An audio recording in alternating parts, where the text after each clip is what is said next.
Halo teman-teman, selamat datang di Value Stock. Hari ini saya akan membahas analisa fundamental SL kuartal ketiga tahun 2020.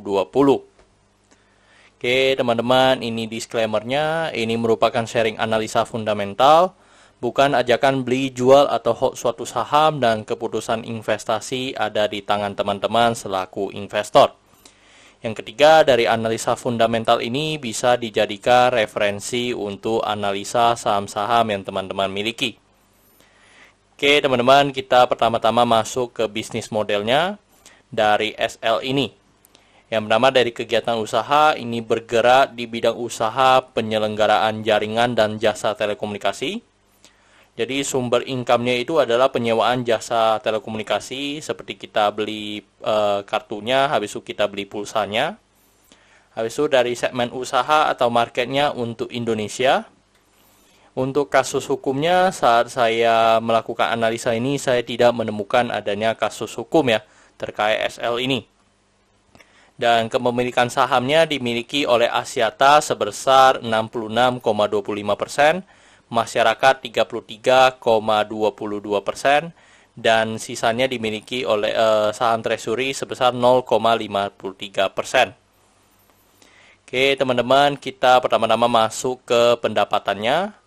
Jadi teman-teman bisa melihat pendapatannya dari 2014 sampai 2020 cukup konsisten ya. Cuman di 2020 kita lihat kuartal ketiga 2019 dengan 2020 kuartal ketiganya mengalami kenaikan 5,3%. Dan dari segi net profitnya ini yang agak beragam ya teman-teman ya.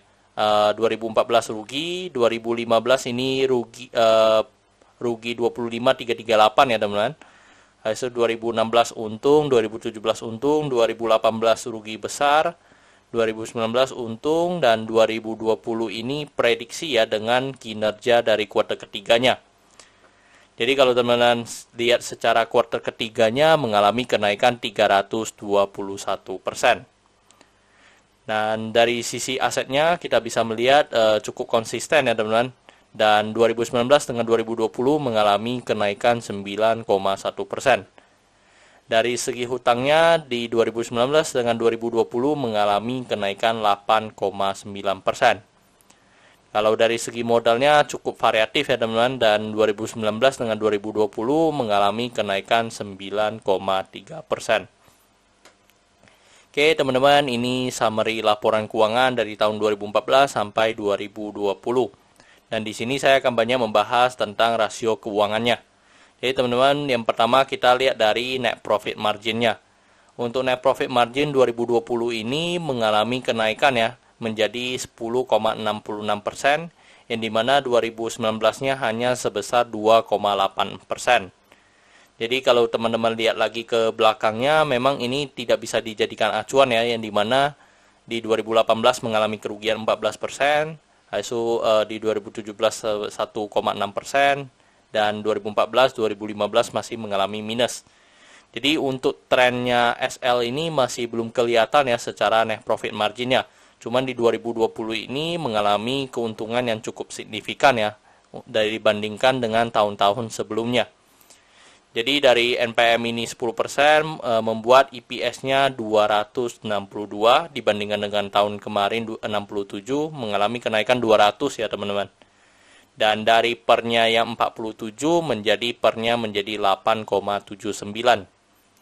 Terus dari segi book value-nya di angka 1953. Jadi kalau kita bandingkan dengan harga saat video ini dibuat yaitu di 2300, maka kita bisa mendapatkan PBV-nya 1,18 ya teman-teman. Dan dari segi DER-nya 2,27 kali lebih mahal ya teman-teman. Dan which is ini juga tidak baik ya untuk di sektor mereka, yang dimana DER-nya itu lebih dari 1. Tetapi kalau kita lihat dari sebelum-sebelumnya juga memang DER-nya rata-rata di atas 1 ya teman-teman. Untuk ROE-nya mengalami peningkatan yang menjadi 13,4%. Nah, ROA-nya menaik juga dari yang 1% menjadi 4%. Oke, teman-teman, saat video ini dibuat di harga 2.300. Dan saat saya melakukan perhitungan untuk intrinsic value-nya dengan analisa fundamental, saya mendapatkan di angka 2000 sampai 2500. Jadi untuk PTSL ini memiliki margin of safety minus 13% sampai 8,7%. Oke teman-teman, kita masuk ke kesimpulannya. Yang pertama dari produk dan jasanya. Dari produk dan jasanya saya berikan status oke ya teman-teman, karena saya melihat ini adalah perusahaan provider yang dimana secara bisnis modelnya cukup bagus ya. Nah artian ada ketergantungan pemakai ya dengan perusahaan. Ini mana kayak contohnya teman-teman sudah memakai satu kartu kan jarang juga langsung setiap bulan ganti kartu ya teman-teman. Jadi di sini ada keterkaitannya. Jadi menurut saya berikan status oke.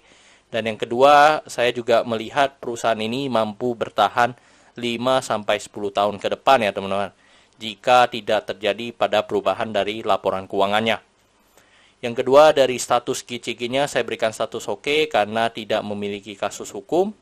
Yang kedua adalah pemegang mayoritasnya dipegang oleh Axiata sendiri ya teman-teman.